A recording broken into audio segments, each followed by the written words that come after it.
সবাই সচেতন হয়ে এই হাদিস সুষ্ঠু বিচার না করতে পারলে আমরা মনে করি বাংলাদেশ অনেক পিছিয়ে হাঁটবে, পিছিয়ে চলে যাবে। আসলে আমাদের বাংলাদেশে যখনই একটা বাংলাদেশের যে পরিবর্তনের জন্য একটা নেতা জন্ম হয়ে যায়, তখনই একটা ষড়যন্ত্রের মাধ্যমে বাংলাদেশের সেই নেতাকে হত্যা করে বাংলাদেশকে আবার পিছিয়ে ঠেলে দেয়। এর প্রতিবাদে আমরা বলতে চাই যে এদেশে আর যদি কোনো হত্যা ঘটায়, আমাদের পাশের দেশে ষড়যন্ত্র করে আমরা এর তীব্র প্রতিবাদ এবং তার বিচার করেই ছাড়বো ইনশাল্লাহ। আসি আমরা দুপুরে আসছি। কতক্ষণ যাবত থাকবেন? ইনশাল্লাহ আমরা রাত্রেও থাকার চিন্তা ভাবনা করতেছি।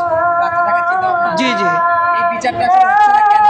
আসলে এখানে ওই আমাদের দেশের বিচারহীনতার মানে অনেক কথা রয়েছে, অনেক ষড়যন্ত্র থাকে এবং বিচারকে ভায়োলেট করে ভিন্ন খাতে পৌঁছায় দেয়।